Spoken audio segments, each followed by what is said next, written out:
지난 2년 동안 쌓아올린 당의 승리 방정식이 송두리째 무너져 가는 것을 보면 마음이 송곳으로 찌른 듯이 아픕니다.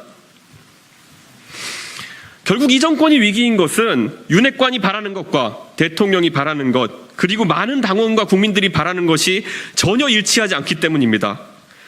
소위 윤핵관이라는 사람들이 모두 우리 당의 우세 지역구에서 당선된 사람들이라는 것은 결코 우연이 아닙니다.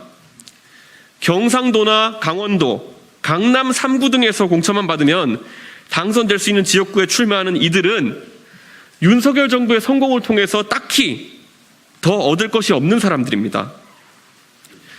그렇기 때문에 이 문제를 해결하는 것은 윤핵관들과 윤핵관 호소인들이 그들의 조그만 장원에서 벗어나 좀 더 진취적인 것에 도전하는 모습을 솔선수범해서 보이는 것입니다. 윤석열 정부의 성공이라는 표현을 앵무새같이 읊는 윤핵관 여러분이 조금 더 큰 정치적 승부수를 걸기를 기대합니다.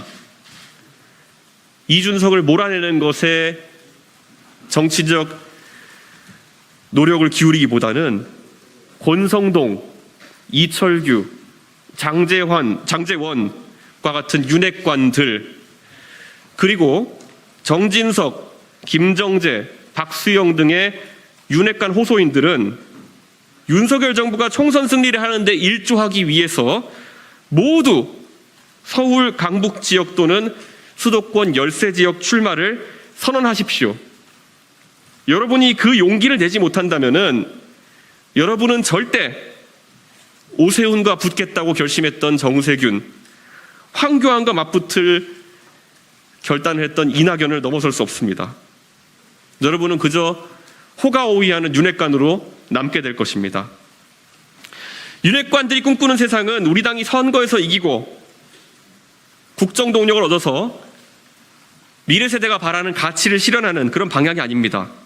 그저 본인들이 우세 지역구에 다시 공천받는 세상을 이상향으로 그리는 것 같습니다. 그런데 국가의 미래에는 그것보다 조금 더 중요한 목표들이 있습니다. 그것을 실현하기 위해서 노력을 지속해야 합니다.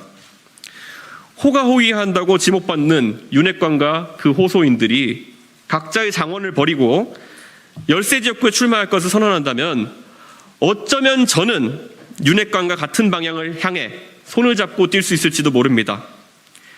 수도권에 성난 민심을 느끼면서 같은 고민을 하게 된다면은 같은 꿈을 꾸게 될 것이고 같은 지향점이 있다면 동지가 될 수도 있을 것입니다.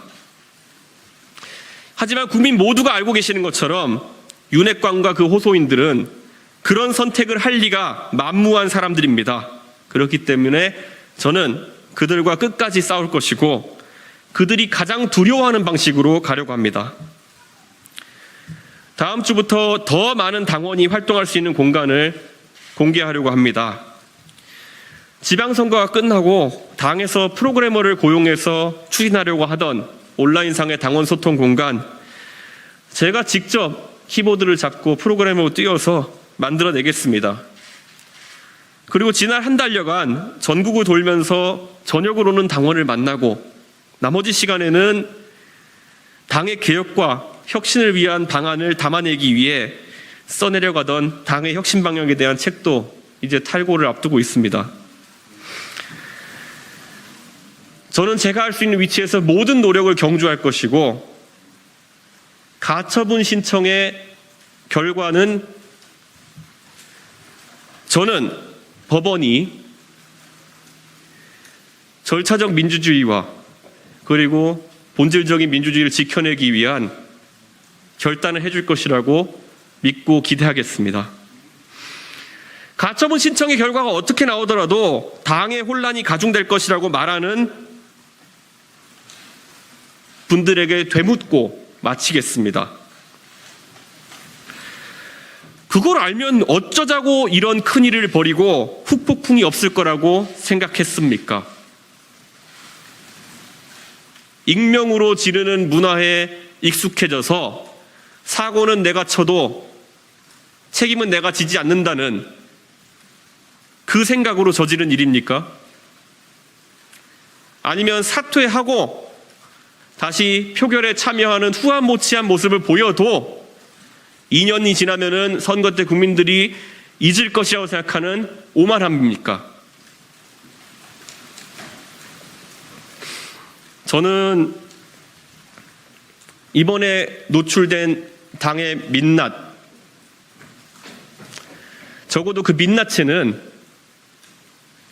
그분들의 부끄러움이 함께 했으면 좋겠다고 생각합니다. 다시 한번 우리 당의 혼란스러운 상황으로 우리 국민들과 당원들께 많은 심려를 끼쳐드린 것에 대해서 책임 있는 사람으로서 진심을 다해 사과드리겠습니다. 감사합니다.